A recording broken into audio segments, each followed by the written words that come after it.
Bueno, pues buenas tardes y bienvenidos, bienvenidas un día más al último diálogo del ciclo que estamos realizando en Locos Años 20. La verdad es que llevamos tres semanas, con esta la tercera, muy intensas. Hemos abordado cuestiones pues, muy de actualidad, como sabéis, desde la Fundación Jesús Pereda. Empezamos hablando de la ultraderecha, continuamos hablando de la polarización y en este hilo pues teníamos que terminar hablando de la libertad de expresión porque todo, como podéis imaginar, está muy unido.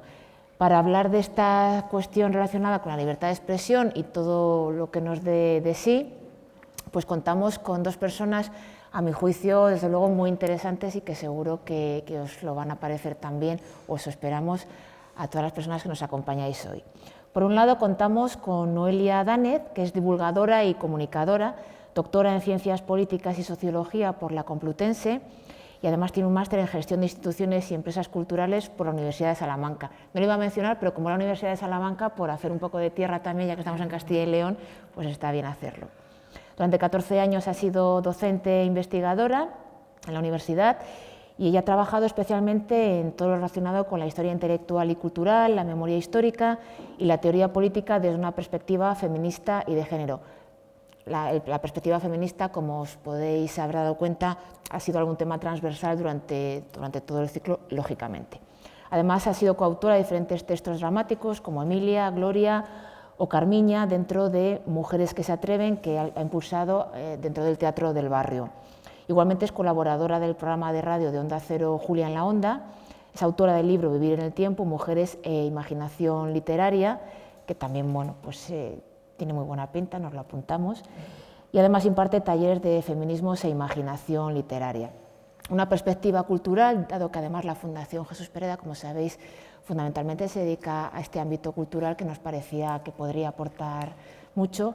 Y por otra parte contamos con Laura Cornejo. Ella es más sucinta en su presentación, porque ya con lo de ser periodista en Castilla y León y además en temas políticos, yo creo que ya es un ambiente tan de riesgo que ya con eso resume un poco todo su acervo.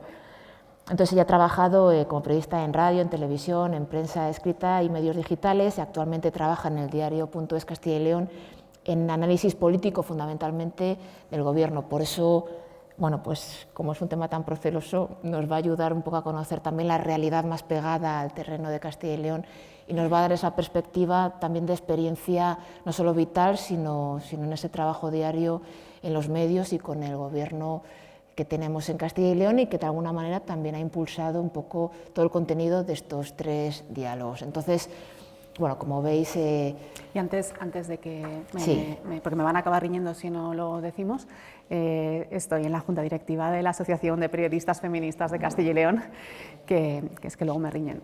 No, además está muy bien porque es un tema que hay que hacer presente y de hecho han recibido premios últimamente en diferentes lugares, el premio Meninas, el premio de la UGT. Sí. Entonces, pues hay que reconocer, porque estamos además con mucha necesidad de un periodismo con perspectiva feminista, entonces agradecemos por eso precisamente que contar con ella también. Así que si os parece, pues iniciamos el diálogo con un poco el mismo esquema de las veces anteriores. Hacemos una primera incursión nosotras y a partir de ahí ya abrimos el debate a las personas que nos acompañáis para seguro que enriquecerlo más. Así que pues hablando de libertad de expresión, quizá parece que lo primero sería un poco definir a qué nos referimos cuando hablamos de libertad de expresión. Así que, pues nada, ¿quién rompe el fuego o rompe el hielo en este caso? Porque hace un poco de frío. Yo prefiero que lo haga Noelia. Bueno, muchísimas gracias a la Fundación y a ti, María Luisa, por invitarme, por pensar en mí. Yo estoy encantada de estar aquí y de verdad muy agradecida y de compartir espacio con Laura, que tenía ganas de conocerla en persona porque la sigo.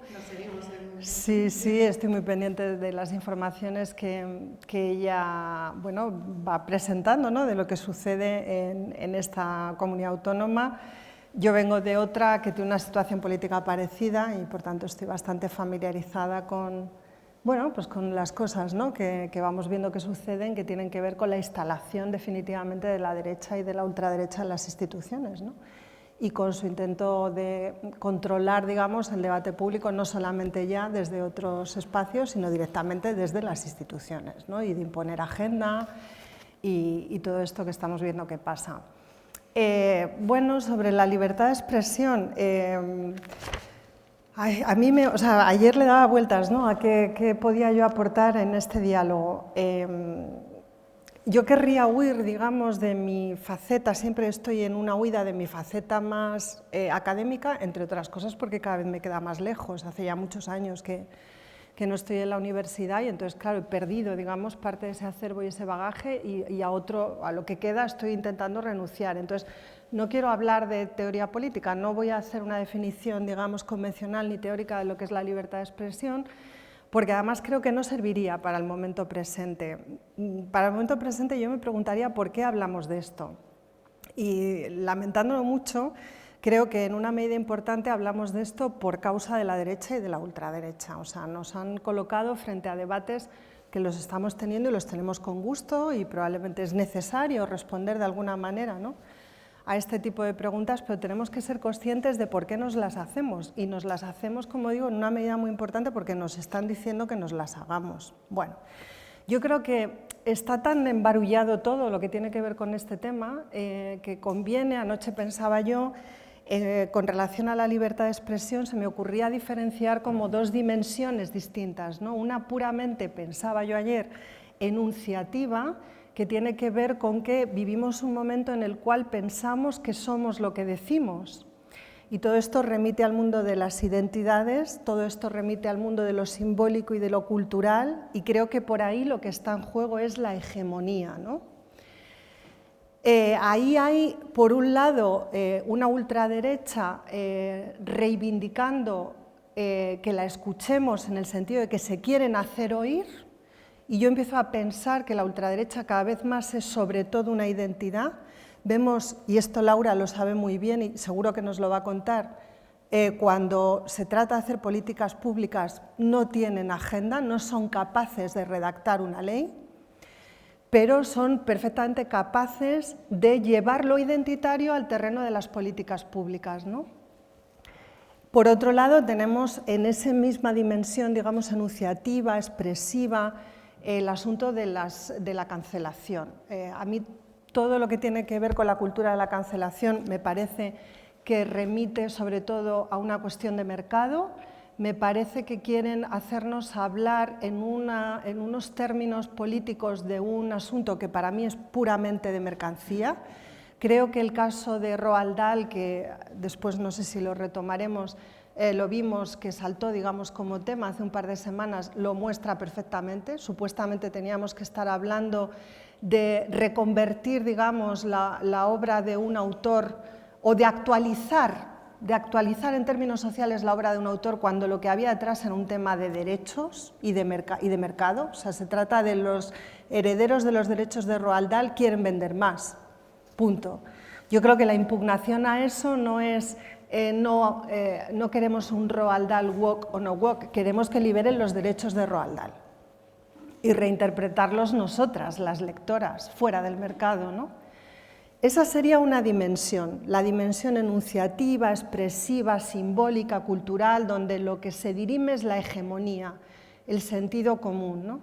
Y otra dimensión de la libertad de expresión me parece que puede tener que ver con lo que anoche escribí aquí, deliberativo, una dimensión deliberativa más vinculada con la esfera pública en democracia.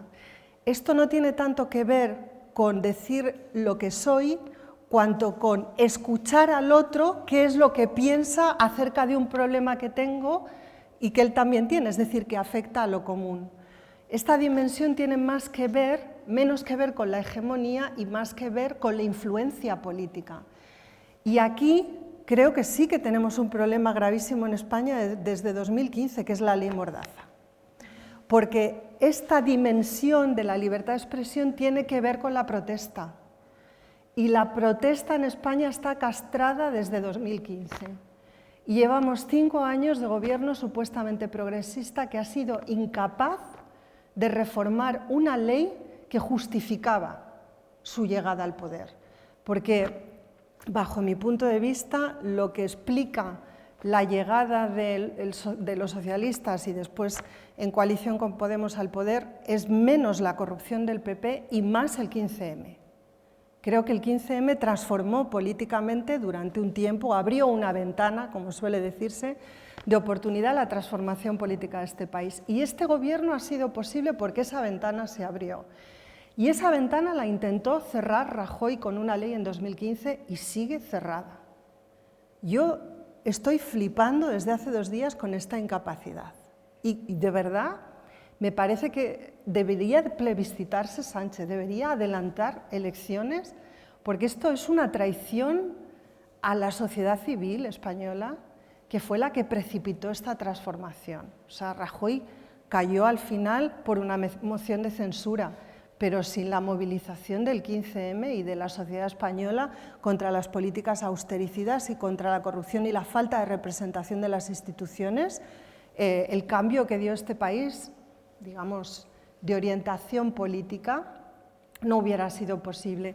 Bueno, como punto de partida, ¿no? Libertad de expresión, por un lado lo simbólico, digamos, lo cultural, a mí luego me gustaría hablar de cultura porque sé que Laura hablará más de medios, y por otro lado más lo deliberativo, lo que tiene que ver, digamos, con la esfera pública en democracia, con la existencia de un espacio en el que no se trata de hacerte oír, como dicen las derechas, sino de escuchar, porque es que la democracia es un régimen de la escucha.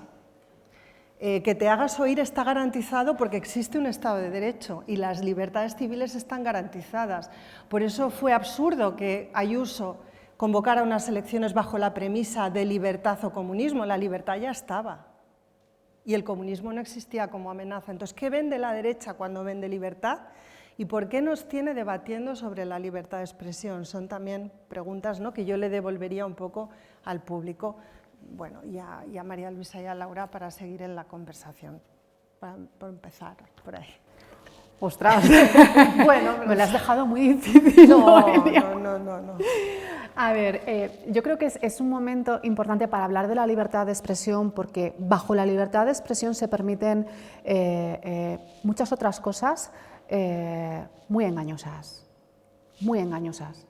Bajo la libertad de expresión estamos oyendo mensajes de la extrema derecha tremendamente peligrosos y graves, sin que nadie los pare y sin que nadie los debata. Entendemos que como hay libertad de expresión podemos permitir que un partido lance mensajes xenófobos, racistas, antifeministas, clasistas, antiobreros, antitrabajador, antitodo. Yo creo que la libertad de expresión siempre tiene límites.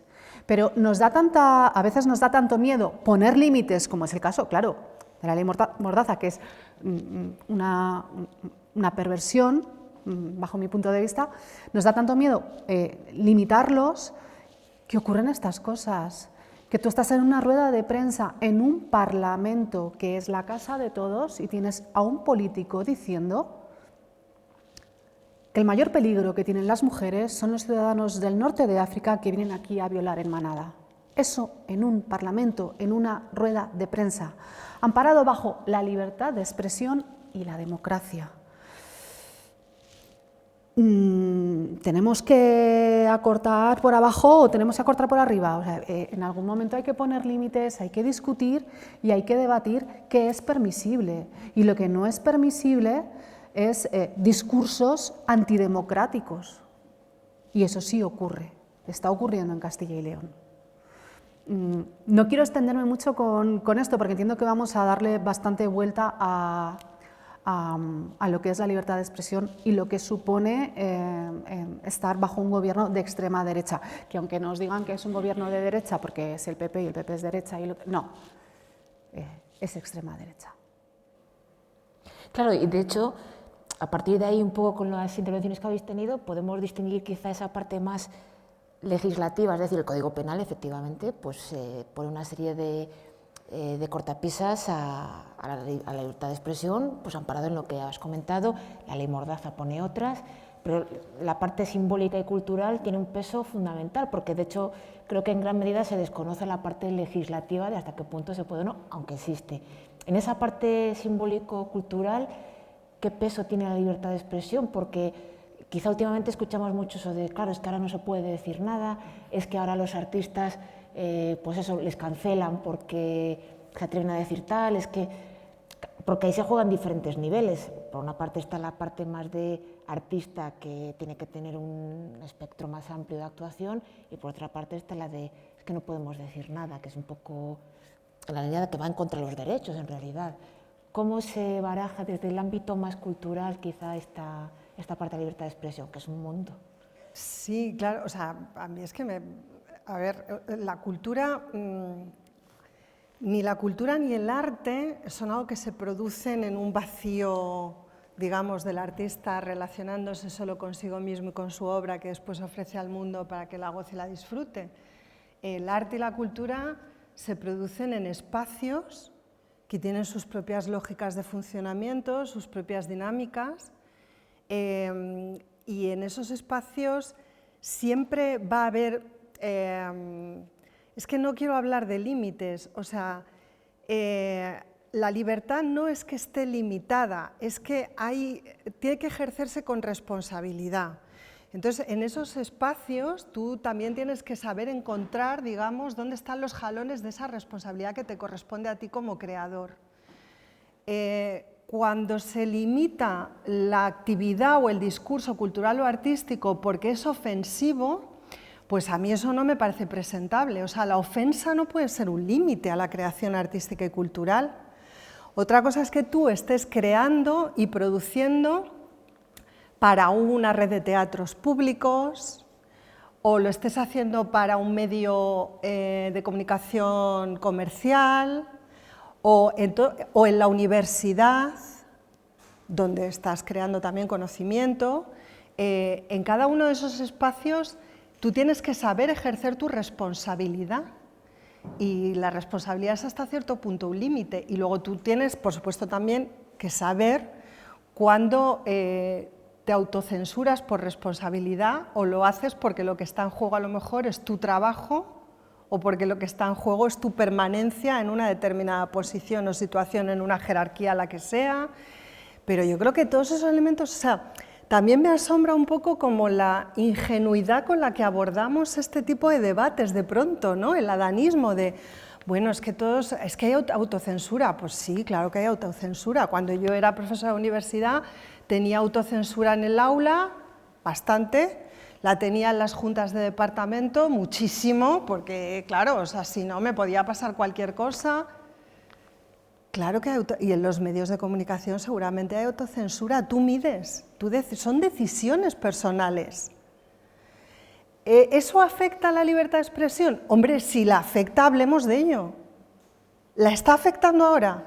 En un medio como El Diario hay grandes condicionantes a la hora de elaborar un discurso. Yo puedo decir que no, que a mí algunas veces me han reprochado, es que tú no dices nada de Pedro Sánchez. Bueno, vamos a ver, no digo nada de Pedro Sánchez porque Pedro Sánchez no gobierna mi comunidad, quien gobierna mi comunidad es Alfonso Fernández Mañueco, pero es verdad que cuando he tenido que escribir sobre, por ejemplo, una concejala socialista que había sido condenada por robar a una anciana, y lo he hecho, y yo, primero, yo no me he autocensurado, o sea, yo he propuesto el tema y he dicho, esto es muy grave, tenemos a una señora en un cargo público que tiene una condena y esto se ha ocultado y esto hay que contarlo. Yo lo he propuesto a mis jefes y han dicho, ya está. No me autocensuro nunca porque, bueno, yo tengo una manera de ser que soy un poquito temeraria, pero en mi medio de comunicación yo no he vivido eso. A mí lo único que me preguntan es, ¿lo has contrastado? Vamos a darle otra vuelta. ¿Has tirado por aquí, por aquí, por aquí? Sí, para adelante. La autocensura que puede haber en otros medios no lo sé, en mi caso es mínima. En la de los artistas, pues mira, no lo sé, porque era algo que hablaba antes con María Luisa, con el tema de Fernando Sánchez Dragó, ¿no? Que es nuestro flamante premio de las letras de Castilla y León. Este señor publica un libro que es una charla con Albert Boadella, creo recordar, en la que él no se corta ni un poco y le cuenta a Albert Boadella cómo en un viaje a Japón acaba acostándose con 2 crías de 13 años. Se ha autocensurado. ¿Qué pasó? Que cuando esa anécdota se rescata y se dice, oiga, este señor está presumiendo de haberse acostado con menores, él dice, no, esto es creación literaria, es una licencia. Es una licencia, pero además quiero decir que en ese momento la edad de consentimiento eran los 13, con lo cual yo no habría hecho nada. Pero lo cierto es que es una licencia literaria y que, según él cuenta, y que en ningún momento se ha autocensurado para hablar de algo tan espinoso como es el sexo con niñas. Y no ha sido cancelado, que sepamos. Efectivamente. Que tampoco yo no termino de entender muy bien, en el caso de España, no es lo mismo, por ejemplo, Estados Unidos, pero en el caso de nuestro país, ¿a qué se refieren cuando hablan de cancelación? Porque, bueno, esto se ha dicho 1000 veces, generalmente quienes protestan por la cancelación son quienes tienen columnas en los medios de comunicación más importantes, quienes salen permanentemente en televisión, es decir, quienes tienen tribuna pública. Y yo no sé de ningún caso en España de un periodista o de un creador cultural o de una persona con presencia pública que haya sido apartado, digamos, de ese espacio que ocupaba como un acto de cancelación porque ha hecho determinadas declaraciones o ha hablado de ciertos temas en unos términos que no resultan hoy por hoy aceptables. Otra cosa es que haya discursos públicos que están en disputa y otra cosa es que haya, digamos, un contexto sociocultural que acepta mejor determinados mensajes y peor otros. Pero eso tiene que ver con la protesta, que es precisamente lo que sí está cercenado. Entonces, quienes se quejan de cancelación, de lo que se quejan es que están siendo sujetos de crítica, pero cuando tú tienes tribuna pública tienes que aceptar la crítica precisamente porque la libertad de expresión va de un diálogo en el que no se trata solo de hacerte oír, como dicen nuestros amigos de Vox, sino de escuchar. Entonces, también tienes que tener la capacidad de escuchar el retorno de la crítica, porque si no, claro, pues no hay diálogo. Entonces, bueno, yo ahí, ya digo, veo una queja completamente infundada y veo mucho más peligrosa la ley Mordaza y mucho más peligroso que haya, efectivamente, que se puedan difundir con impunidad y desde las instituciones, desde el momento en que la ultraderecha ha llegado a ellas, discursos donde no, bueno, de odio y sobre todo mentiras. Sí me voy a poner un poquito en tono teórico. La democracia antigua, y lo decía Foucault cuando la reconstruía, lo de la libertad de expresión era muy importante, siempre limitada a un número concreto de ciudadanos, y tenía que ver con dos conceptos clásicos. Uno era el concepto de isegoría, que es el derecho de todos los ciudadanos a hacer uso de la palabra, a expresarse en libertad en condiciones de igualdad. Y el otro concepto era la parresía, que era la obligación de decir verdad. Y la verdad es objetivable en la medida en que el discurso guarda relación con los hechos. La derecha se ha acostumbrado a hablar al margen completamente de los hechos. Y la extrema derecha, más aún. Al margen totalmente.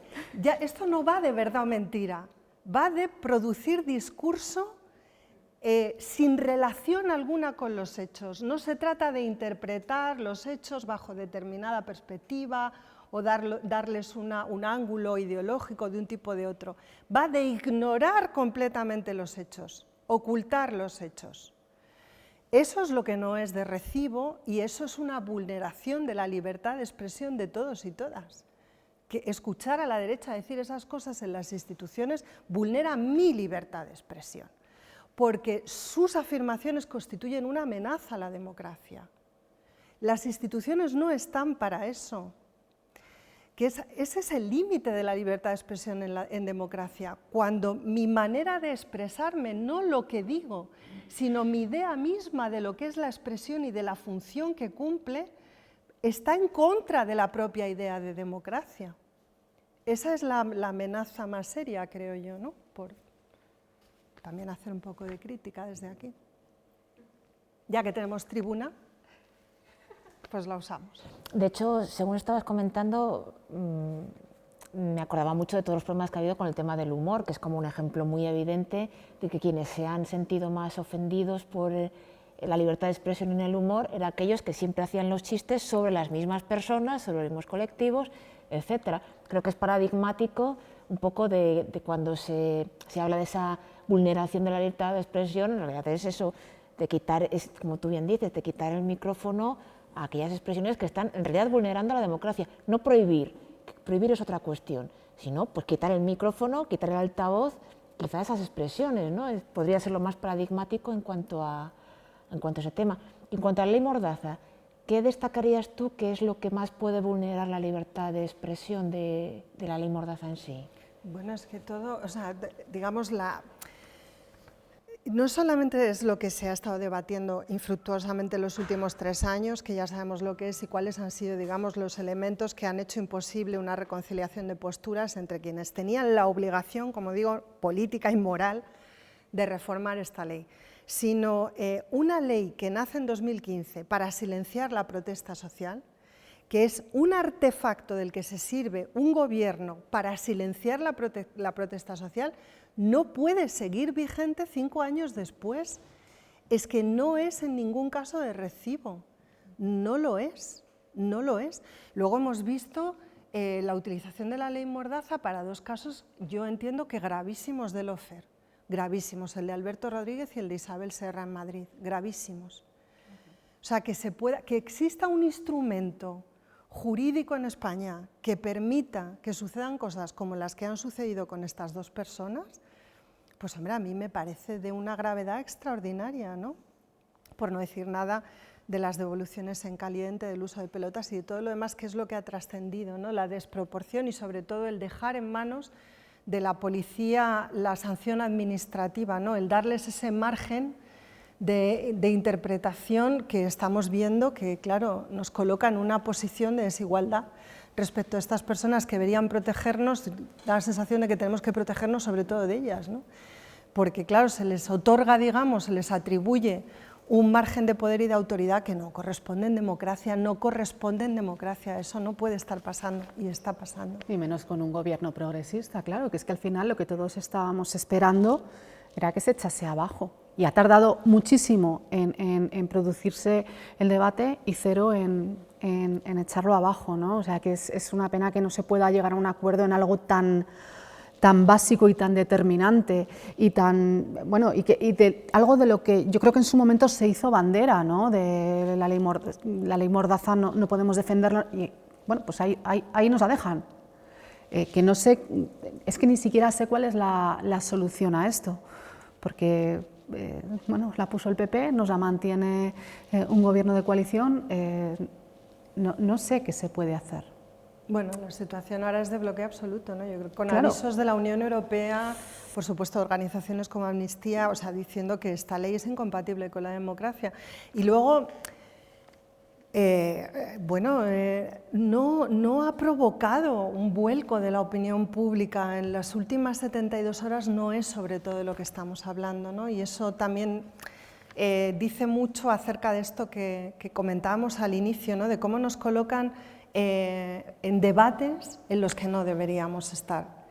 Porque yo creo que también muchos de estos debates sobre la libertad nos hacen mirar en la dirección de los derechos civiles y dejamos de mirar en la dirección de los derechos sociales, que son los que de verdad están en peligro.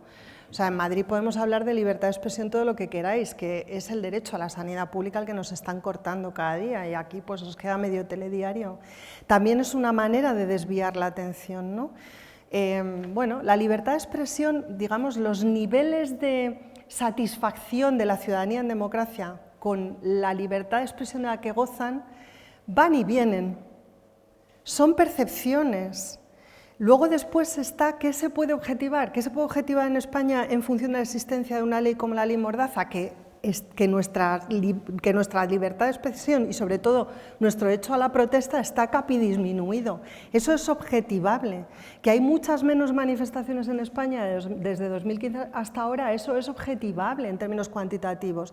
Pues mira, creo que tu periódico el otro día en uno de los podcasts hacía un balance bastante interesante y hablaba de números.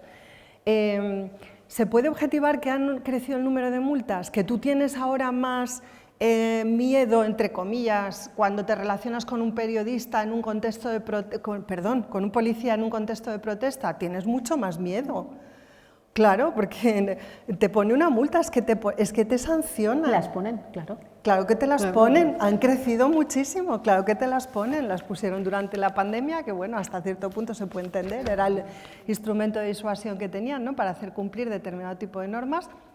Pero se han puesto en el 8M y previas al 8M en Valladolid por colocar carteles, por...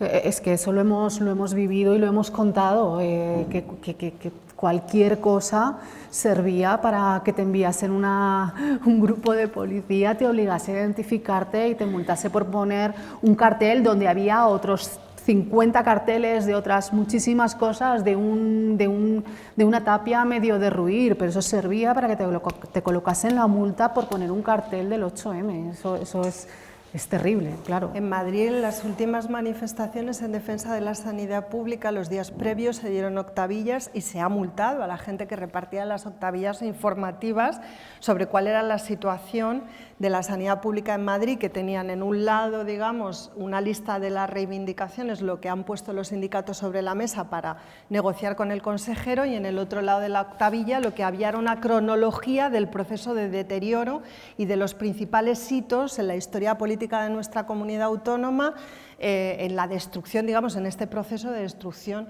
de la sanidad pública. Eso era una hoja informativa, ¿no?, una hoja informativa, y se ha estado multando a la gente que entregaba las octavillas informativas en los días previos, y eso se puede hacer gracias a la ley Mordaza. Y si eso no representa una merma de mi derecho, de mi libertad de expresión y sobre todo de protesta, pues me diréis el qué. Y no podernos concentrar frente al Congreso, a mí esto, como dicen ahora los jóvenes, es algo que me vuela la cabeza.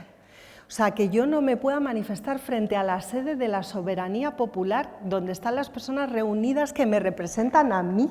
Es como una negación de lo que la democracia es tan simbólica y tan puñetazo en el estómago de no, aquí no puedes venir, ¿cómo que no puedo ir? Pero esto no me pertenece, no es la casa de todos y todas.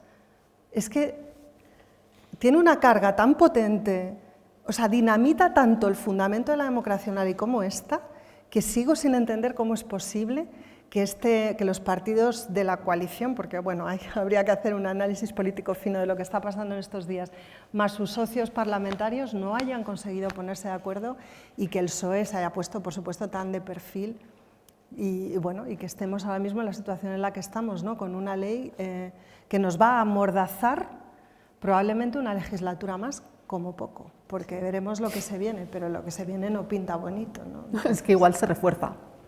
Es que igual se refuerza. Es que ahora es terrible acudir a una manifestación del 8M, una manifestación feminista, y que te vean hacer una foto con el móvil y que venga un policía a pedirte cuentas, y que tú te tengas que identificar, si periodista, no sé qué, carnet de prensa, para el DNI y no sé qué, y para qué medio. Y que cuando tú estás en la cabecera de esa manifestación, llegue un policía con una cámara de fotos, no con un móvil ni con un tal, se ponga delante de ti y una a una nos haya hecho fotos como si fuésemos agentes peligrosos, sujetos sospechosos o yo qué sé qué, pero tú no hagas una foto en la que se esté cruzando un policía, porque ahí tienes que identificarte con todo tipo de papeles y veremos a ver. Es complicadísimo, no solo para los ciudadanos de a pie que ejercen el derecho a la protesta, sino para los periodistas que cubrimos esas protestas, en los que incluso han llegado, bueno, no sé cómo será, pero a mí sí que me dijeron, oye, ponte un brazalete. Pues sí, ¿no? Eres una periodista en guerra. De verdad, Poneos un brazalete. Zona de guerra. ¿Y por qué voy a llevar yo un brazalete que me identifique y que me ponga en una diana? Porque es que a lo mejor es que yo prefiero moverme con total libertad y con total discreción dentro del límite que tiene medir casi 1,80 m, ¿no? Pero que tú te vas moviendo y nadie te tiene por qué poner cara o identificarte profesionalmente cuando estás cubriendo algo. Sin embargo, de eso no se habla habitualmente en los medios masivos, digamos. De hecho, si se habla es un poco como elementos subversivos de la sociedad que están queriendo liarla cuando hay ese tipo de protestas o cuando alguien denuncia que le han pues eso, o quitado la cámara o denunciado, etcétera, esos elementos subversivos. En Valladolid, al hilo de lo que decías del Congreso, pues hace muy poco, de hecho, se rodeó precisamente el Parlamento, una iniciativa que encabezaba Comisiones Obreras y UGT, si no recuerdo mal, y se rodeó el Parlamento. Pero claro, vamos, las Cortes de Castilla y León. Aquí, sin embargo, la sensación es total. Sí. No va a servir de nada, ¿verdad? Es como una sensación de, sí, lo vamos a hacer, se rodeó, pero como parece que están mirando a otro lado. ¿Quién mira a otro lado? Bueno, desde luego quien gobierna, a no, priori, pero también incluso los medios, tampoco, bueno, fue como algo anecdótico. Pues han rodeado las Cortes. Pues. Bueno, es que ahí tendríamos mucho que hablar de cómo son los medios en Castilla y León y cuáles son los condicionantes que tienen, que son muchos. Y ese es un tema muy interesante, porque hablamos de libertad de expresión, pero también en la libertad de expresión, unido a la ley Mordaza, está el tema económico que hay detrás de esa libertad de expresión. Entonces, claro, no hablamos, a veces da la sensación de que hablamos de una libertad de expresión como algo etéreo, que está ahí, que nos inunda, y no, la libertad de expresión y de prensa está sustentada en muchos elementos, y el tema económico... Y en Castilla y León se ha manejado siempre de una manera tremenda, en la que hay medios que dependen en grandísima medida, del dinero que reciben del gobierno autonómico, con lo cual si descontentas al gobierno autonómico, llega la tijera, llega el recorte. Esto está pasando ahora, pero está pasando de una manera flagrante. Y vamos a ver quién se atreve a contarlo. Pero yo ya voy conociendo casos que... ¿En serio?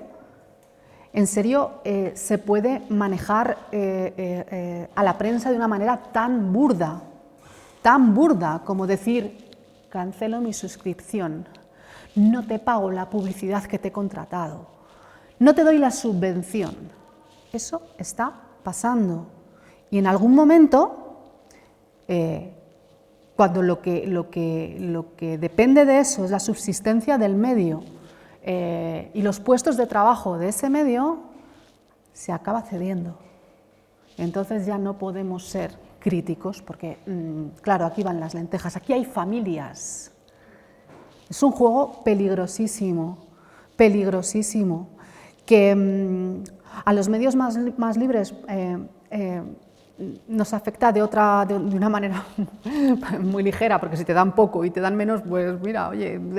Y a la vez consigues que te lean, porque en los demás medios hay cosas que no se van a contar, porque si se cuentan, se te va la pasta. Entonces, pero es muy peligroso cuando los gobiernos funcionan de esta manera. Y luego hay otra cosa que está ocurriendo, que yo lo he contado miles de veces, y siento ser tan pesada con esto, pero es que me parece tan importante contarlo. Vale, que nos afecta solo a los periodistas, pero a la vez afecta a toda la sociedad. Porque cuando no puedes contar lo que quieres contar, o cuando te tratan mal por contar lo que quieres contar, habrá periodistas que sigan adelante y otros que no sigan. Y eso nos perjudica a todos, ¿no? Entonces, lo que está ocurriendo a ver, es cierto que en Castilla y León lo que cuento es así, siempre se ha manejado muy bien la chequera mediática para condicionar a los medios. Pero ha sido algo como muy discreto, esto está pasando pero no es tan obvio.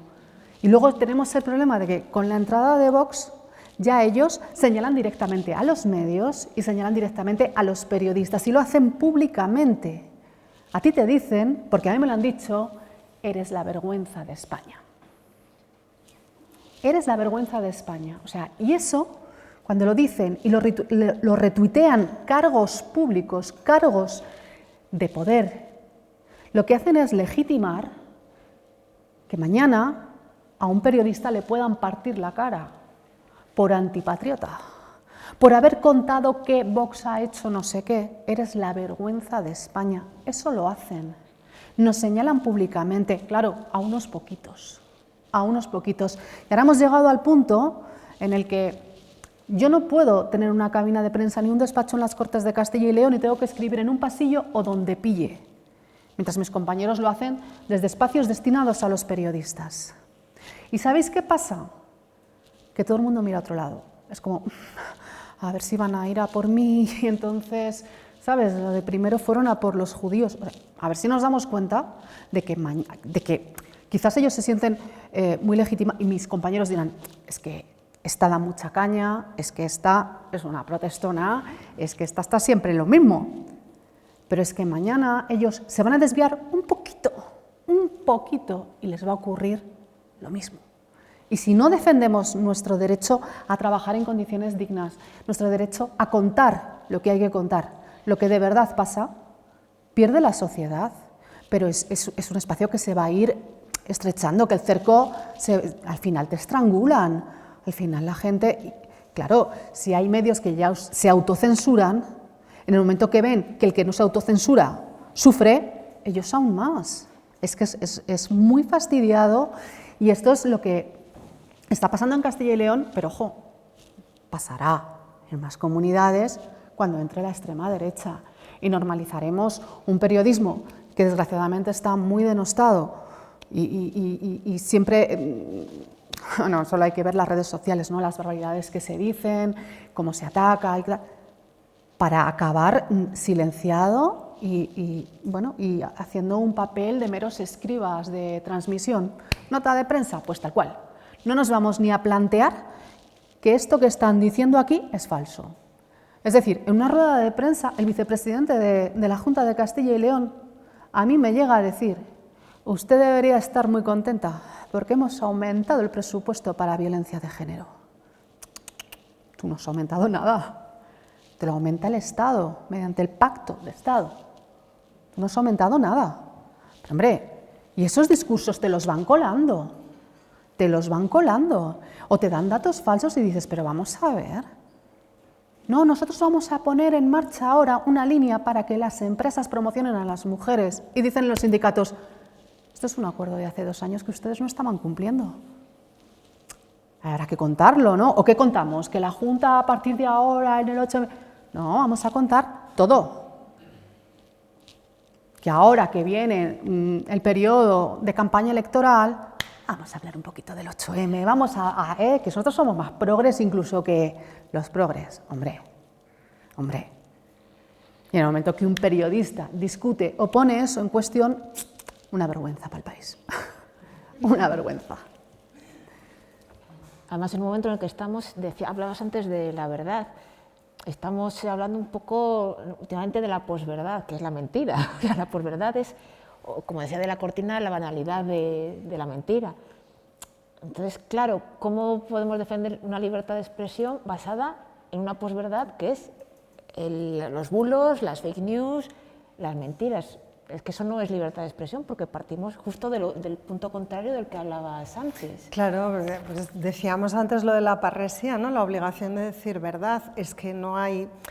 O sea, lo de la posverdad, todo pos hay que ya dejar de utilizarlo porque es una manera absurda de quererle dar entidad a cosas que carecen completamente de ella, ¿no? Entonces, dar informaciones falsas no tiene nada que ver con la libertad de expresión, nada que ver. O sea, es todo la libertad de expresión, como casi todo en democracia, tendríamos que pensarlo en clave comunitaria. No es mi derecho mío, a decir en este momento lo que se me pasa por la cabeza sin responsabilidad alguna. Por ejemplo, voy a poner un ejemplo así muy pedestre, pero... porque yo a veces me paro en estas cosas y le doy vueltas, ¿no? Porque lo pedestre también hay sutileza, ¿no? Y ves cosas. Esta semana creo que ha sido cuando este personaje público que es Mario Vaquerizo, en una entrevista en una televisión, que no sé cuál es, supongo que una en la que está contratado, ha dicho algo así como que antes había más libertades. Se lo hemos oído, ya sé que esto, pero me interesó mucho cómo lo formuló él. Se lo hemos oído ya decir a Miguel Bosé, se lo oímos en su día decir, y fue muy célebre, a Pérez Reverte, ¿no? Que en los 70 y los 80 en España se podía hacer lo que uno quería, por lo menos en el ámbito privado, y que ahora ya no. Bueno, se lo hemos escuchado siempre a este tipo de señores. Pero Vaquerizo no es ese tipo de señor, entonces por eso me detuve un poco. Dice él, algo así como antes había más libertades, por ejemplo, antes mi mujer, Alaska, pudo hacer una película con Almodóvar como Pepi Lucibón, que era una película bueno, pues con un contenido muy transgresor, siendo además ella una actriz muy joven que tenía apenas 16 años, eso hoy se hubiera considerado poco menos que un delito y a la madre de Alaska la hubieran llevado presa o hubieran intervenido los servicios sociales porque se hubiera parecido abuso de menores y una barbaridad. Antes había muchas más libertades, ¿no? El balance final de esta pequeña historia que contó. Entonces yo me quedé pensando, bueno, ¿dónde estaba Mario Vaquerizo en los 80? Porque por el tipo de persona que es, me lo imagino en una escuela privada, pública, desconozco totalmente su extracción social, pero no me parece, por el tipo de persona que hoy es, que tuviera un encaje fácil en un medio educativo, en la España de los años 80. Le calculo más o menos mi edad, creo que sí, estará en torno a los 50 años, una cosa así, por tanto tiene más o menos mi edad. En los años 80, en cualquier tipo de escuela, una persona como Mario Vaquerizo, es decir, un hombre nada normativo, no debía tener un encaje fácil, no debía tener un encaje fácil. Ahora, digamos, hay determinadas conductas con relación a personas no normativas o determinados discursos que no aceptamos, ¿no? Y que criticamos. Decimos, nos gusta la gordofobia, no nos gusta la LGTBI-fobia, no nos gustan ese tipo de actitudes, no las queremos en nuestra sociedad. Antes se daban por buenas. Me pregunto yo si él fue víctima o sufrió en carne propia, que quizá la sufrió, algún tipo de conducta o de discurso de esa naturaleza o especie, ¿no piensa que ahora eso no sucede y que eso es en favor de la libertad de la gente, que pueden ser más ellos mismos, si no eres objeto permanente de la crítica y del acoso de los demás? Es que por fotos que él ha publicado, no porque haya yo profundizado en ese asunto, por fotos, él era una persona normativa fuera de... Sí, pero a lo mejor porque no podía serlo. Exacto. Entonces, claro. Fíjate, la negación esa de sí mismo, hasta el punto de interpretar el pasado en una clave nostálgica en la que tú, la persona que fuiste, ni siquiera estás. ¿No? Claro. Qué cosa tan loca. Mi mujer hizo esa película, pero tú, ¿quién eras tú entonces, Mario? Porque si eras muy distinto de lo que eres ahora, es que quizá no podías ser lo que ahora sí eres. Entonces, ¿cómo que antes había más libertades? ¿Para qué? Para ti no parece que las hubiera. Para que Almodóvar hiciera una película, bueno, sí. Mira, yo me acuerdo una persona que no sé si los que sois más mayores aquí conoceréis de la tele de los 80, Juan Adrián Sens, con quien yo, por circunstancias de la vida, desarrollé una relación de libertad. Cuando yo le preguntaba, pero Juan, tú ser gay en la España tardofranquista y tal, Juan siempre me decía, tú con dinero en la España tardofranquista podías ser, con perdón, lo que te saliera de los cojones. Porque el franquismo no era solo un Estado totalitario, era un Estado plutocrático. Y entonces quien tenía dinero compraba la libertad. Esto lo sabía Ava Gardner, que vivió 15 años en España. 15 años, del año 53, del año 53 que se vino con 33 años, al 66 que se fue a Londres, porque dijo, aquí ya como que me empiezo a aburrir un poquito. Estuvo 15 años viviendo en España muy libremente. Claro. Y hay una serie que plasma muy bien esa... Sí, Arde Madrid, la serie de Paco León y de Ana Costa, muy libremente vivía. Hombre, compraba la libertad Ava Gardner. Compraba todo, ¿no? Compraba el alcohol, compraba los bares, compraba los taxis, compraba el silencio, lo hacía con la aquiescencia de las élites del régimen, de los servicios de espionaje norteamericanos, de quienes querían venir a España a hacer business. Claro, sí, la libertad. Por eso digo, ¿no? Lo de la libertad... Me interesa, el debate sobre la libertad que a mí me interesa es bajo qué condiciones materiales se puede ser libre para expresarse. Los periodistas, bajo qué condiciones materiales se puede hacer un periodismo libre. Las personas que nos dedicamos a la producción cultural, bajo qué condiciones materiales en Madrid se puede hacer un montaje teatral, porque yo os lo digo, bajo ningunas. O sea, en Madrid no hay un apoyo institucional al teatro independiente, nada más que circuitos muy cerrados y muy imposibles, bueno, donde hay solo 3 o 4 nombres y se trabaja bajo determinadas condiciones y no otras. Ese es el debate que me interesa a mí tener sobre la libertad. O sea, aquí nos convoca una fundación vinculada a un sindicato y yo pido que por favor recuperemos un poquito de inteligencia marxista. en nuestro análisis de la política, de nuestra actualidad, que no nos dejemos, que yo estoy muy por lo woke, yo abrazo lo woke fuerte, porque además soy una persona que viene del mundo de la cultura, o sea que, quiero decir, yo estoy ahí, pero claro, hablemos de las condiciones que hacen posible que seamos libres, porque si la libertad va de hacer y de elegir entre no se sabe qué ni para qué, a mí esa libertad no me interesa, ¿no?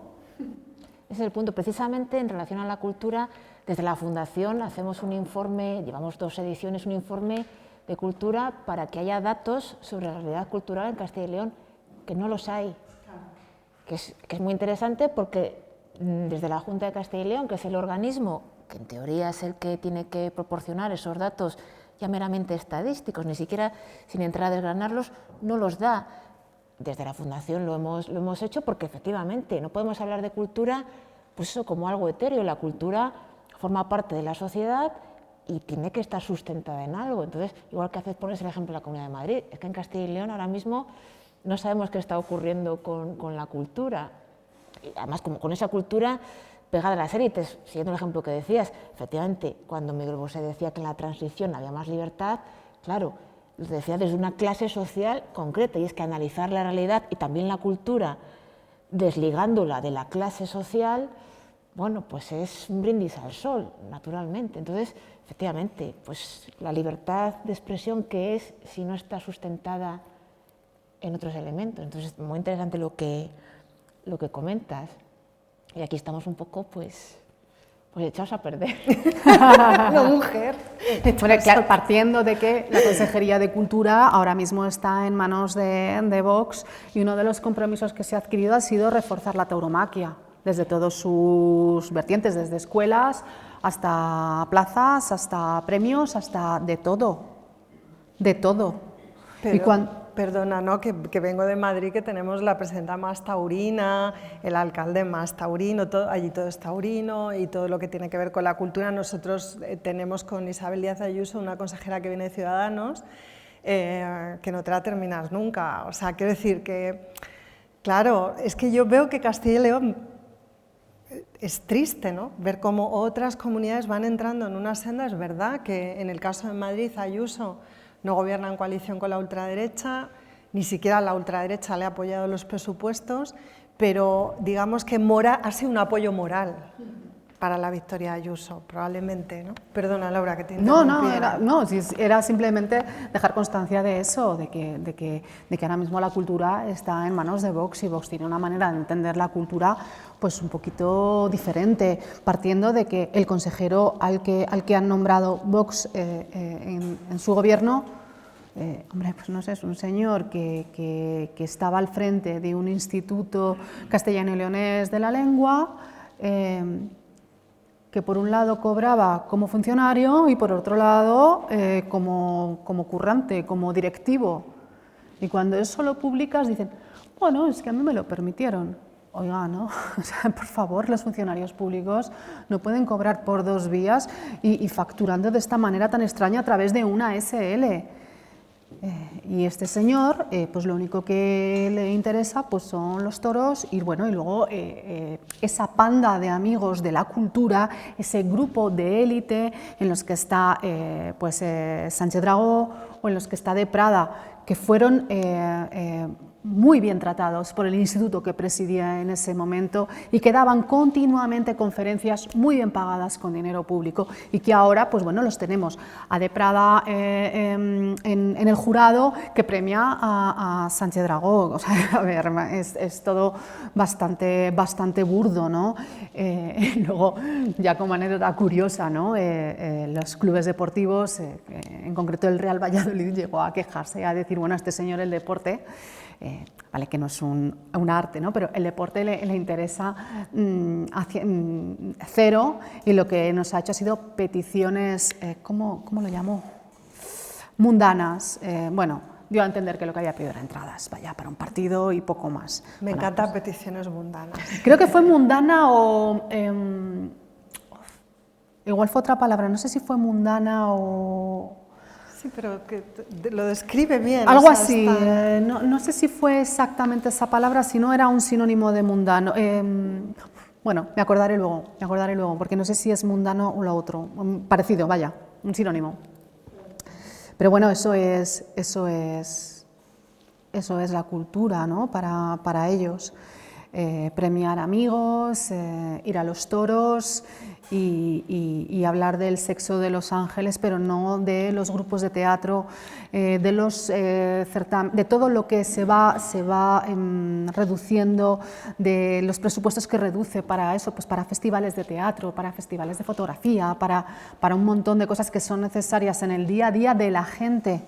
Que no todo el mundo quiere leer a Sánchez Dragó, a la gente le gusta ir al teatro y le gusta ir a festivales y le gusta muchísimas cosas que tienen que estar además al alcance.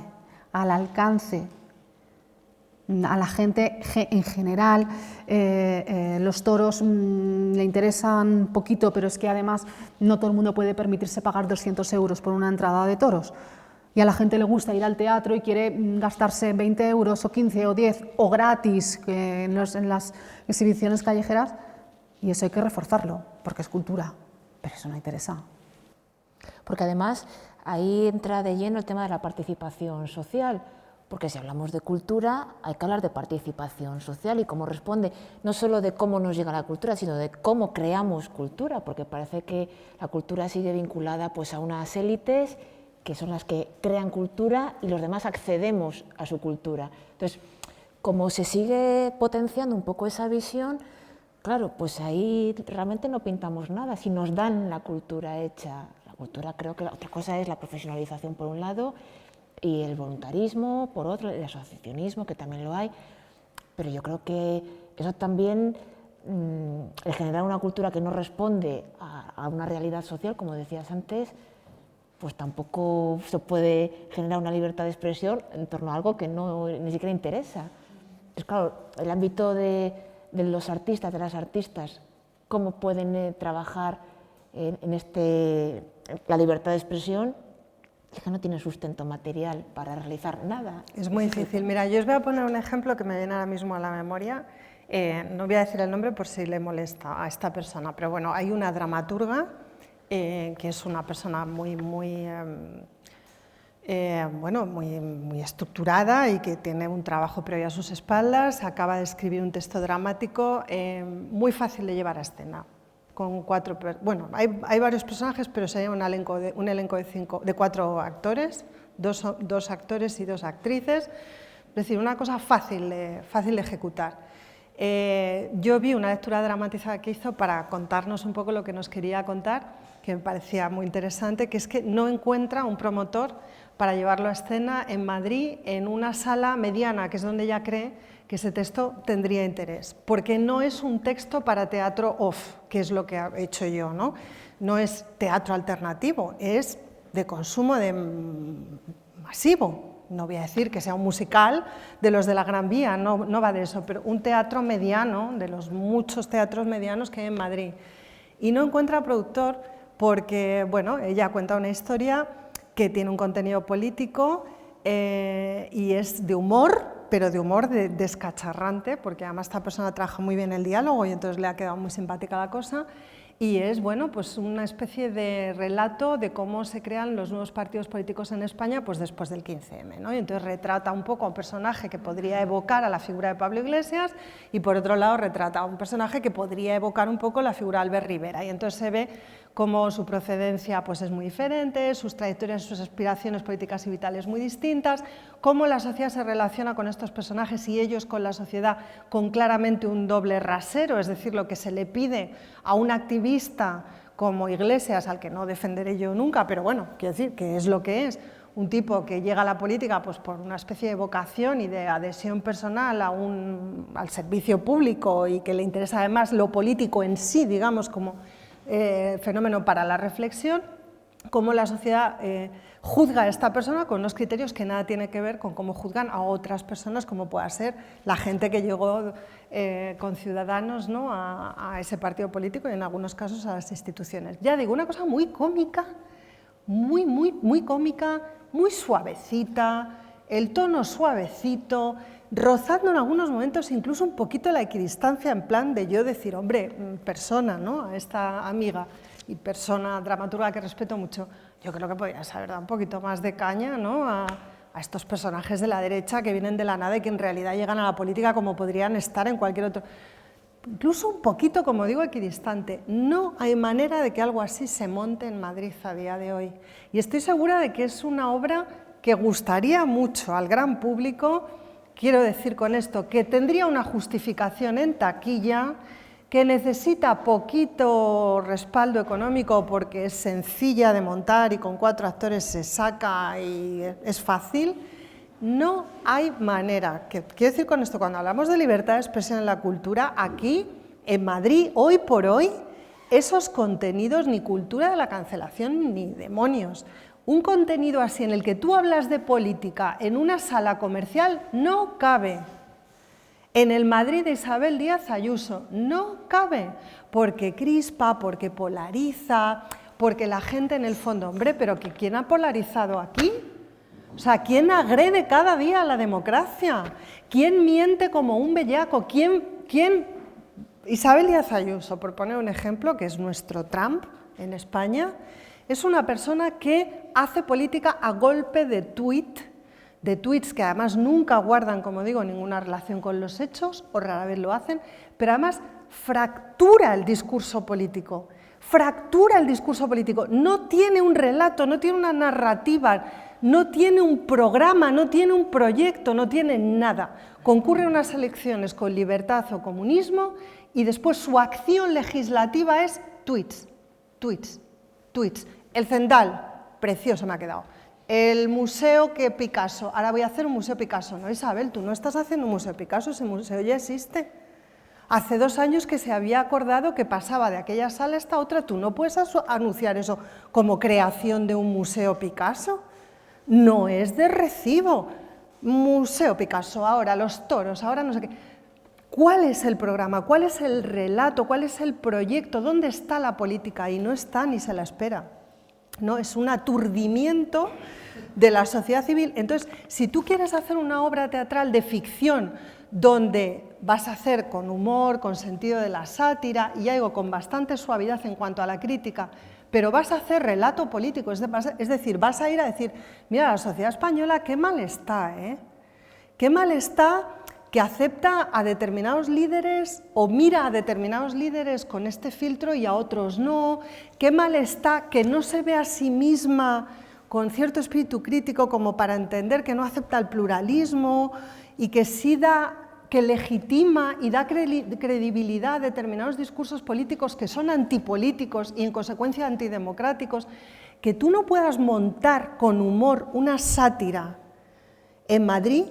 A ver, tú en Madrid puedes hacer espectáculos muy pequeños en espacios acotados, tú puedes hacer como hacía yo o ahora hay más gente en el Teatro del Barrio, pero es como para consumo de los convencidos, es lo que trato de decir. Claro que tú tienes libertad para ir a un teatro off con 80 butacas y montarte una cosita tuya, sí, bueno, claro, eso no van y te cierran el teatro. Pero si tú quieres llegar a un público más grande, hacer una ficción, que yo, por ejemplo, creo que la transformación cultural y la pegada cultural y la batalla cultural que la izquierda tiene que dar contra la derecha, que nos han comido el terreno totalmente, es en el ámbito de la cultura y sobre todo de la producción de ficciones. Porque a la gente le pones un documental con la Gürtel, lo ven y dicen, ¿ves? ¿Ves? Es que todos son iguales. Porque no les llega por la emoción, que es por donde la política está llegando, y es por donde la derecha está sabiendo, es por la emoción. Exacto. Y yo creo que la izquierda tenemos un poderoso instrumento que era nuestro, que era la cultura, la cultura que emocionara. Si tú quieres hacer este montaje que quiere hacer esta persona amiga, para llegar a gente, no para que la gente vote a Podemos, para que la gente reflexione sobre la situación de nuestra democracia hoy, no puedes. Porque no se dan las condiciones materiales, porque no tienes un empresario que te lo apoye, porque dice, no, aquí esto no lo vamos a hacer, y por supuesto la institución se ríe en tu cara. Vamos, en Madrid se ríen en tu cara. O sea, yo no, así no hablo en Madrid. Bueno, es que yo no hablo en Madrid, a mí no me llaman para hablar en Madrid en ningún lado. Es que no hablamos en Madrid, ¿no? De verdad. No hablamos en Madrid, no se habla, se susurra. Estamos susurrando cultura. Entonces yo sé cómo estáis aquí, pero es que nosotros llevamos 29 años y una última legislatura que no te la crees. Bueno, aquí No te llevamos la crees. 36. Cuidado. fatal también. Y escúchame, Estáis fatal. es que el mentor de Isabel Díaz Ayuso lo hemos sufrido. Sí, sí, Hombre, lo tenía tuvimos todo en aquí. Castilla y León. O sea, este señor, mientras él fue director de comunicación de la Junta de Castilla y León, salió por ahí una famosísima lista negra de periodistas de los que se hablaba de su vida personal, si estaban casados o se estaban divorciando o se estaban liando, si era tonto o listo, si era de la casa, si era peligroso, si había que vigilarlo. Eso ocurrió en la Junta de Castilla y León en la etapa de este señor. En fin, yo siempre digo que en temas de manejo de medios, de chequera mediática, en las demás comunidades sois unos turistas, los que de verdad saben, son los de la Junta de Castilla y León, ¿sino de qué? Si empezamos con Aznar, que era un cunero, que no es de Valladolid, claro que no. Y luego pues tuvimos a Lucas y luego iban saltando de un sitio a otro y bueno, pues hemos llegado a donde hemos llegado. Como hemos ido a peor, pues hemos acabado con un gobierno PP-Vox. Y hablando de que Díaz Ayuso hace política a golpe de tuit, bueno, esto también lo tenemos ya muy vivido en Castilla y León, porque solo hay que recordar que la ruptura de gobierno se produjo por Twitter. Puso un tuit, no nos llegó una nota de prensa, no se nos convocó a una rueda de prensa. O sea, yo estaba todavía con el café y escuchando a Igea en una entrevista, que creo que era en Onda Cero, Sí. donde él decía que el gobierno estaba fuerte y que no había ningún peligro, aunque yo llevaba meses diciendo que la ruptura se iba a producir, que de hecho tan pesadita fue y tanto me lo negó él que le dije, mira, cuando se rompa la primera entrevista me la das a mí, y me la acabo dando a mí. Pero mientras él estaba en la radio, el presidente puso un tuit. ¿Pero cómo se puede romper un gobierno por Twitter? Pues ha pasado. Porque así no tienes que explicarlo, Laura. Porque así no, Efectivamente. Es que este tipo de comunicación política lo que te permite es eludir el relato, eludir la explicación, eludir la rendición de cuentas, eludirlo todo. Tú eso lo pones ahí y ala. dices, toma. De hecho, Isabel lo pone y empiezan a contestar. No sé por qué siempre, señores de América Latina, reina, bella, te queremos. Y yo digo, ¿en qué manos estoy, Dios mío? ¿Quién me gobierna a mí? ¿Quién es el fandom de esta persona? Esta persona toma decisiones sobre mi vida muy importantes cada día, sobre la vida de los ancianos en las residencias, sobre la educación de nuestros hijos, hijas, hijes, sobre nuestra sanidad, sobre nuestra cultura, sobre nuestros espacios comunes que están dejando de serlo. Y tiene un fandom en Venezuela. ¿Qué locura es esta? Y cuando ella no rinde cuentas jamás. Ella es una persona que aparece siempre hablando, con un atril delante, y ataviada con casco o sin casco, depende.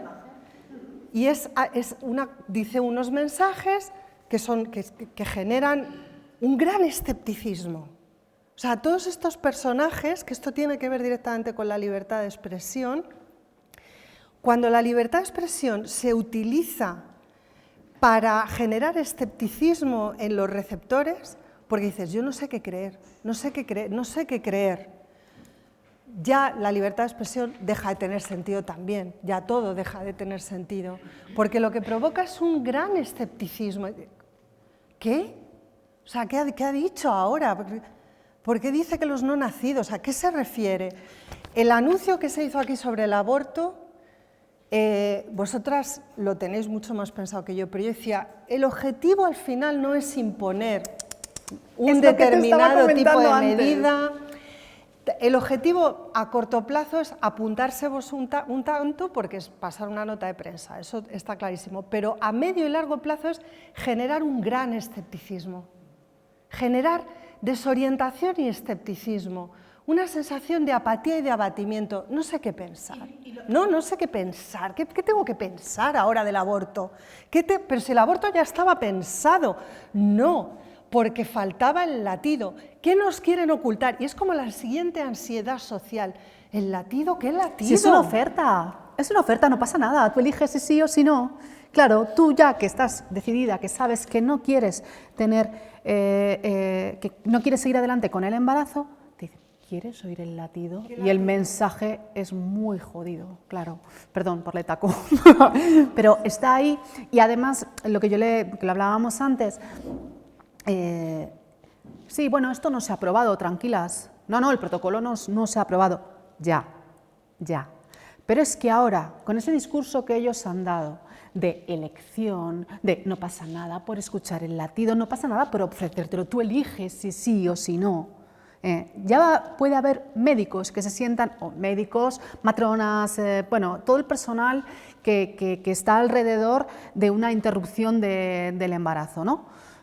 Lo que estos tipos han legitimado es que la mujer que va a hacerse una ecografía porque se va a someter a un aborto, que tienen que hacer la ecografía, lo que han legitimado es que el médico le dé al volumen y que se escuche el latido, porque efectivamente hay veces que con 2 meses el latido se oye.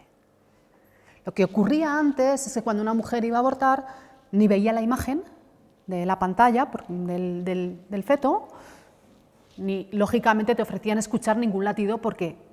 Pero ahora estos tíos han legitimado de alguna manera, no oficialmente, no mediante un protocolo, no mediante una orden, que ellos insisten en que eso se va a enviar y se va a hacer. Simplemente ya hay médicos que se van a sentir con el poder de hacer esa faena. Porque no hay que olvidar que en Castilla y León solo se puede abortar en 2 hospitales públicos. En 2. El resto son objetores.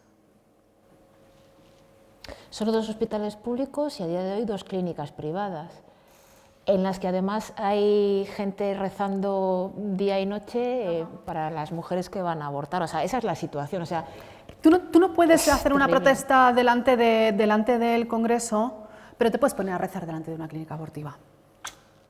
Hombre, lo curioso es que cuando surgió todo esto, es que yo recuerdo que salió un tuit de una mujer que decía, bueno, pues entonces si van a hacer ecografías en 3D, pues yo voy a decir que voy a abortar porque va a ser la única manera de que me hagan una ecografía en 3D. Es muy loco todo. Es muy loco, o sea, en realidad. Yo lo que creo, como resumen de mi... Pero en realidad no se puede, o sea, es que en realidad la ecografía no 3D no te la recomiendan hasta que estás en el último trimestre del embarazo, porque es que es todo absurdo. Pero es ese escepticismo y esa sensación de confusión.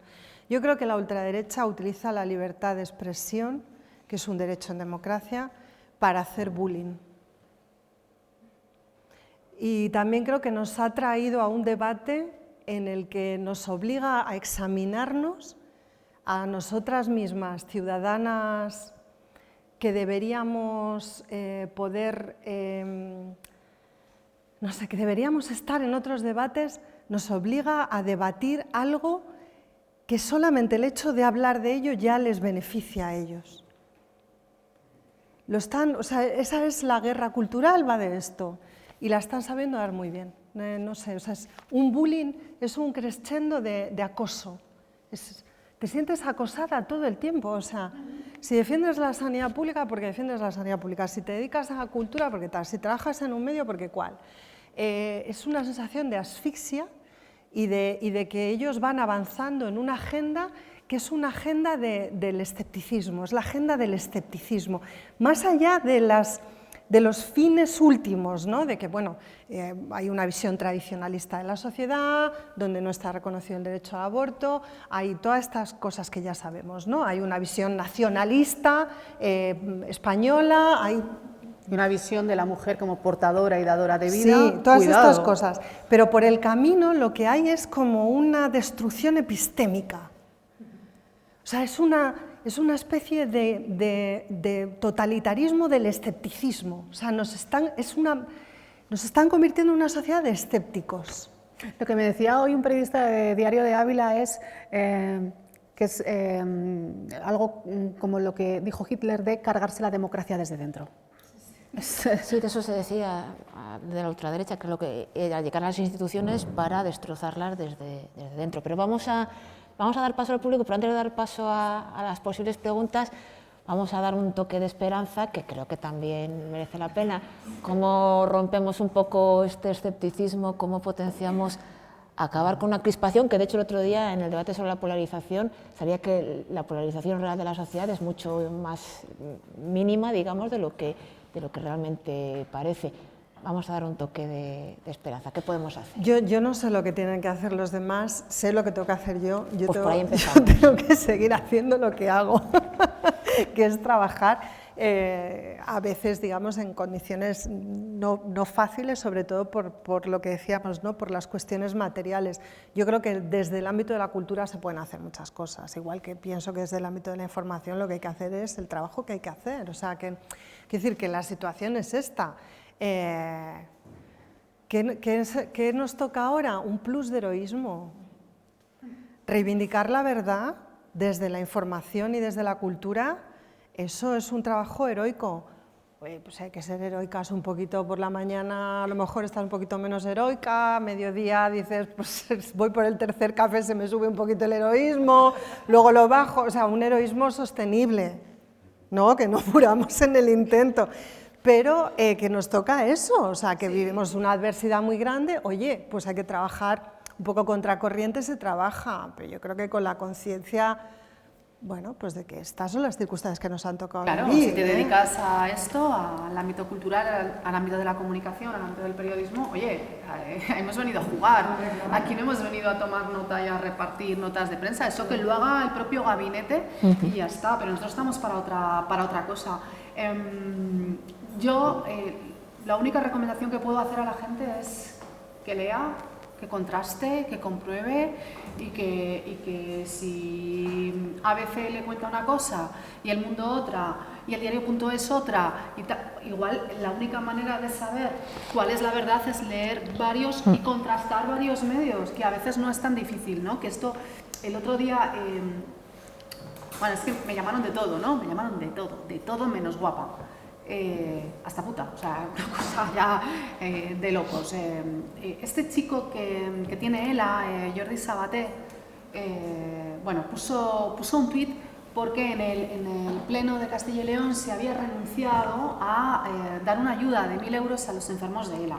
¿Por qué? Porque es una enfermedad que avanza súper rápido, en lo que si tú te quedas esperando ayudas para reformar tu casa, para conseguir fisioterapia, logopedia, un montón de cosas, porque estos enfermos van tan rápido en algunos casos que se quedan encerrados no solo en sus cuerpos, sino también en sus casas, y bueno, esta ayuda se rechaza. Y este chico pone un tuit en contra, ¿no? Que mal, esto fatal, y entonces poco después borra y dice: qué vergüenza, me siento engañado porque Vox ha contactado conmigo para decirme que es que en Castilla y León los enfermos reciben 3.000 euros de la Junta de Castilla y León.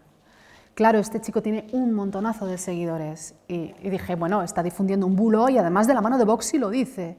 Y entonces yo le expliqué, no es verdad, no es verdad. Lo que la Junta ha explicado es que sumando un montón de programas se puede llegar a 3.000 euros en programas, no en ayuda económica. Pero es que además, si te pones a analizar a qué programas se refieren, uno es para mantener a personas dependientes, no enfermos de ELA, personas dependientes en casa, sin tener que ingresar en residencias para asistidos. Y el otro programa es un programa para ayudar a morir.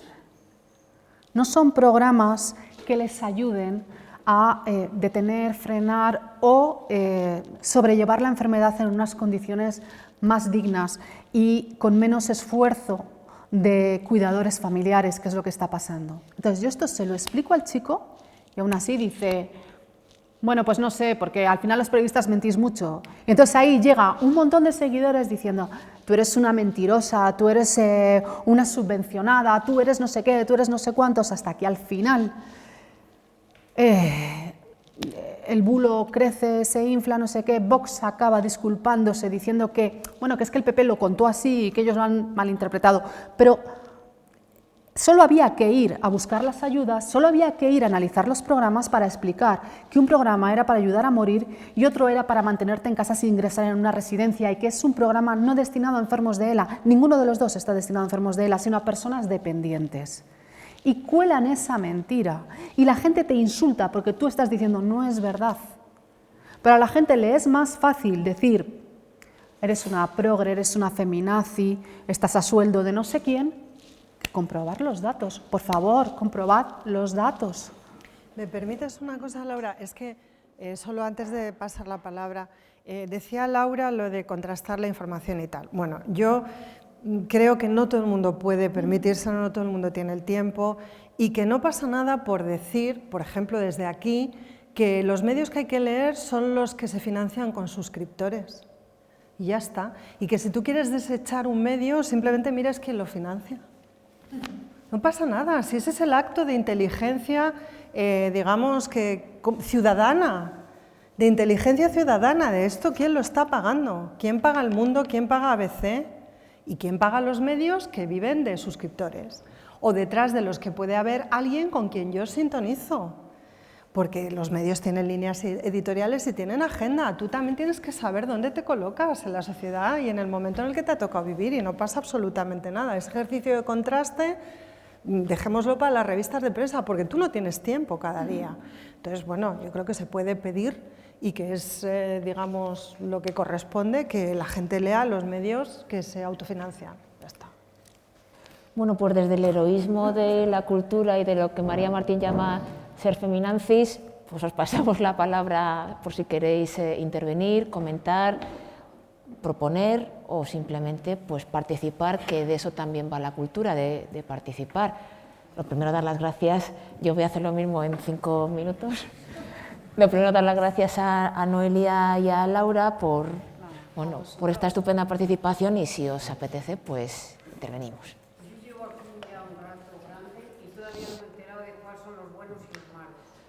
Es que en la vida lo de buenos y malos solo en las películas del oeste, que ahí estaba claro quiénes eran los buenos y los malos. Usted ha nombrado a la Isabel esa, yo no la conozco de nada, ni me importa, pero también estamos con un gobierno socialista que no hay libertad de prensa, que no hay libertad de nada, que no hay nada de nada. Entonces, yo no soy de derechas, pero es que mi familia era de izquierdas, pero realmente ya no sé de qué tengo que ser. Porque ojo lo que estamos viviendo, ojo lo que estamos viviendo. Esa de Madrid debe estar haciendo lo que le dé la gana, y el otro.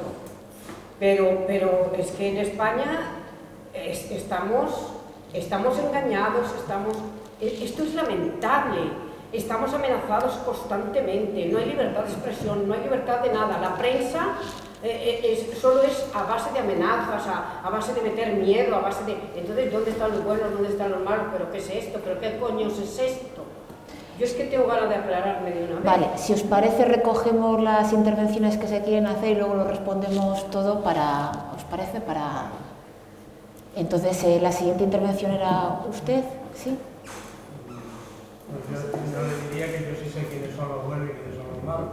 Los buenos son los que ayudan y los malos son los que agreden. Y punto. En cuanto al tema que nos ataca, que nos atañe, que no hay ninguna que ver con lo que dice esta señora, la libertad de expresión, se empezó hablando de si tenía límites. Y efectivamente, yo creo que sí tiene límites, claro. Es acordarse de que la libertad de expresión es una libertad. Por lo tanto, la libertad de expresión tiene un límite cuando se ataca a la libertad. Limitamos la expresión. Si no se puede ser libre, no puede tener libertad de expresión. Si la libertad de expresión quita la libertad a otras personas, ya tenemos el límite. Evidentemente, la libertad de expresión sí tiene un límite. No es la autocensura, no es la censura, por supuesto, sino que es el límite de la libertad de los otros. Pero claro, ejercer la libertad de expresión, creo yo, a mí me ha traído la imagen del patio del colegio y el granillón, el matón del patio del colegio. Él hace lo que quiere, los demás no pueden hacer. O sí pueden. porque debe haber una estructura que defiende a estos chavales que están siendo maltratados, que están siendo abusados por este grandullón. El grandullón sí tiene libertad, los otros no la tienen, y la pueden conseguir si hay quien les defiende.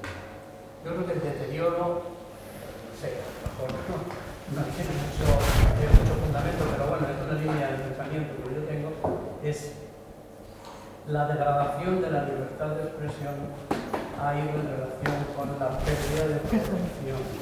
Las sociedades que tienen que protegerlo, la policía, las sociedades que tienen que protegerlo, y poco a poco la sociedad ha ido haciendo dejación de esa defensa del que quiere ejercer su libertad. Me parece que eso es algo que nosotros tenemos que interiorizar.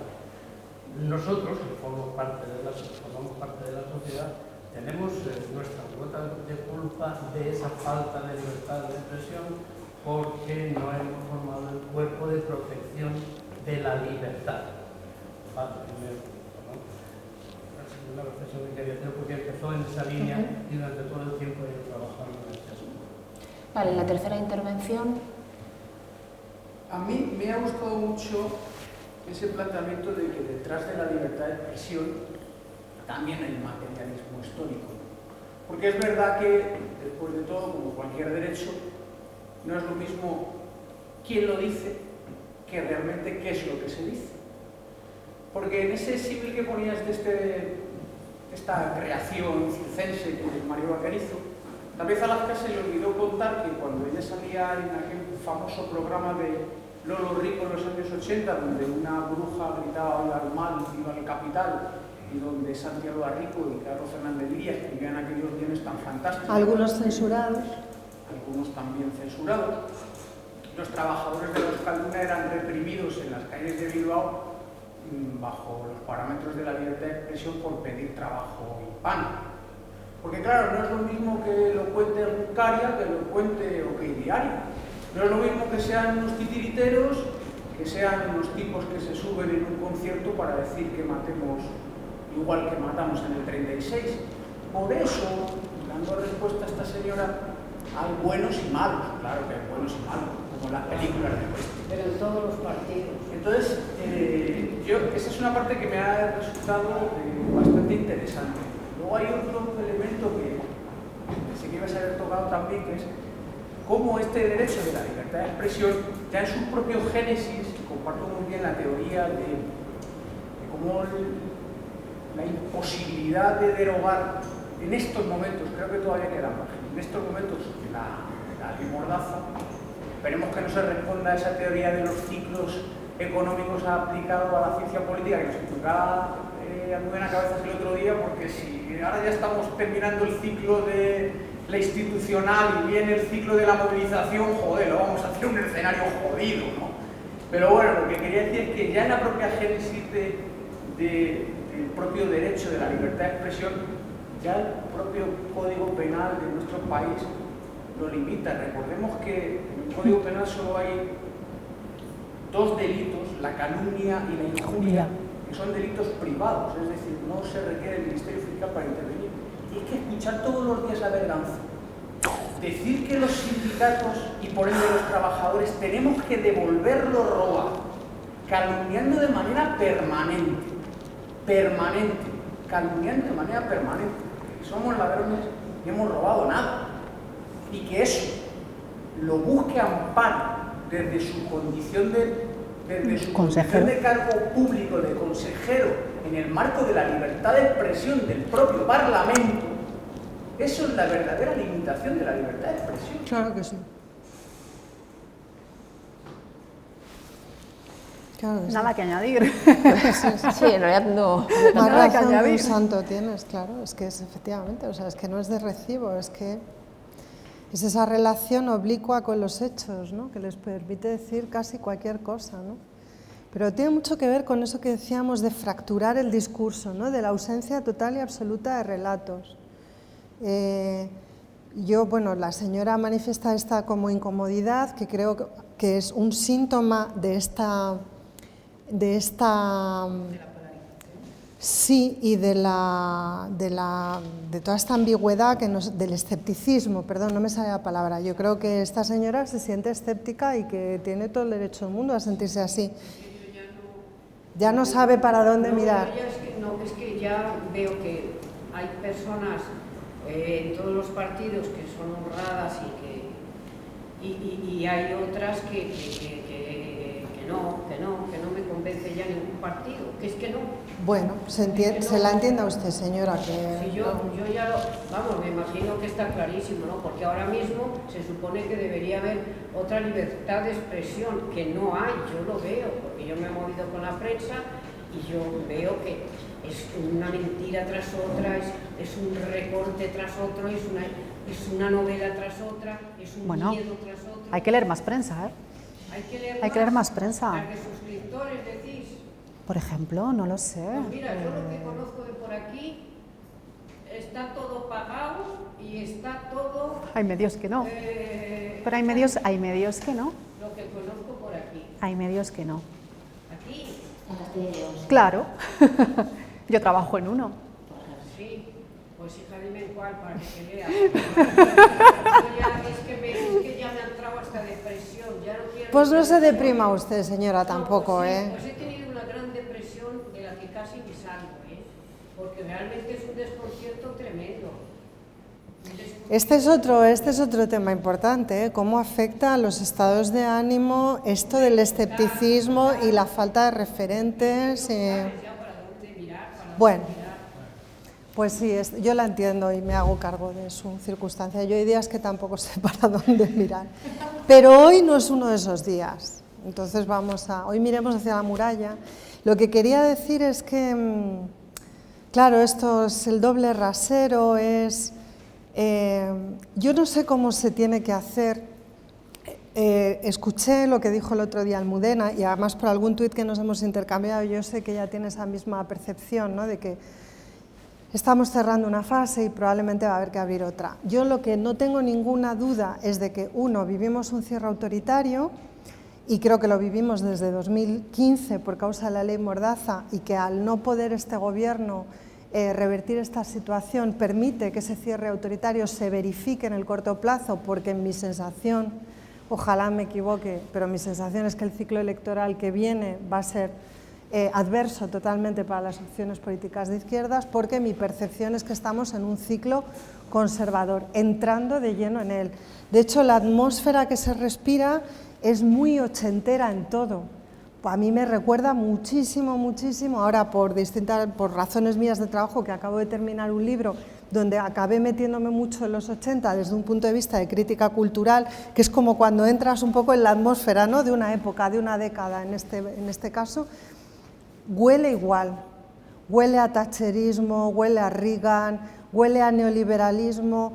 Esta especie de momento socialdemócrata que estamos viendo en Europa, yo creo que tiene mucho que ver con el trauma de los efectos sociales de las políticas austericidas y que en ese sentido es un momento socialdemócrata muy de corto plazo.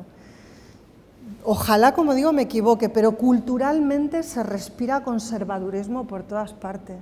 O sea, por eso, hablar de libertad de expresión hoy, dando pábulo a estos resquemores de los ofendiditos de la cultura de la cancelación, me da coraje, porque encima traemos aquí unas polémicas que en Estados Unidos pueden tener todo el sentido del mundo, pero que en España no creo, o por lo menos no tanto.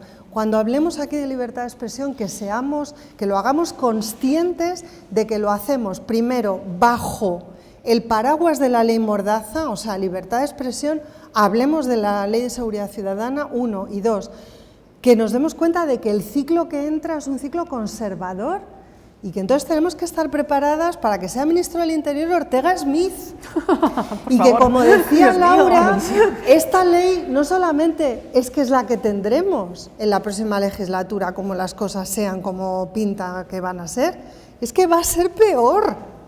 Es que ahora tenemos a Marlaska, secuestrado por Jusapol, pero lo que puede venir es muy heavy. Entonces, sí, crispación, polarización, todo lo que queráis, La izquierda siempre, el adulto en la sala, ¿no? A ver, venga, vamos a ordenarnos. A ver, lo de la polarización, ¿no? Lo polarizas tú, yo no polarizo, yo estaba en mi casa tranquila, haciendo mis obritas de teatro, ¿entiendes? Haciendo mis pedagogías, mi trabajo. Laura estaba haciendo información, se lo toma súper en serio, la ves en Twitter y sus textos ahí, la tía, súper en serio, estábamos muy tranquilas. Y de pronto vinieron a polarizarnos. Cuidado. Y ahora vienen a decirnos que la libertad de expresión, que les estamos cancelando. ¿Pero qué dices, Sánchez Dragó? ¿Quién te está cancelando a ti? Si te están dando premios en Castilla y León. Mario Vargas Llosa, firmando un manifiesto contra la cancelación. ¿Pero a ti quién te cancela, Mario? Si tienes la columna del País, que la tienes a perpetuidad, es vitalicia. Yo quiero para mí una columna en el País. Dádmela. Soy maja. Represento cosas a las señoras menopáusicas, no sé, de izquierdas, las charos. ¿Por qué las charos no tenemos columnas en el País? Y Mario Vargas Llosa sí. A ver, estoy haciendo chiste, también es que nos tenemos que poder reír. Me pedías un poco de luz, yo creo que o nos reímos o es... El momento es difícil, es un momento hostil. Entonces, bueno, pues mira, también... Hay que reírse y hay que tener pensamiento crítico. Sí, ya está. Y eso solo se consigue con una información plural, leyendo mucho. Eso es, plural. Y cuestionando si el mensaje que nos da el político de turno es verdad. O sea, ¿esto qué tiene de verdad? ¿Qué tiene de verdad? ¿Qué es eso de Madrid? Es libertad porque tú no te encuentras con tu ex. ¿Quién no ha ido a Madrid y se ha encontrado con alguien, por favor? Porque es que yo cada vez que voy, es que, o sea, ya vamos a empezar por ahí. Claro. Es horrible todo. ¿Okay? Bueno, pues vamos a cerrar en este entorno gélido en el que estamos, no en Ávila capital, sino en el interior del Episcopio. En esta gelidez hemos conseguido lograr un poco de calidez. Sí. Y desde el heroísmo y desde el humor, pues cerramos el ciclo y os agradecemos mucho a todas las personas que nos habéis acompañado aquí o posteriormente online, a Noelia y a Laura, pues acompañar y cerrar este ciclo y nada, pues muchas gracias.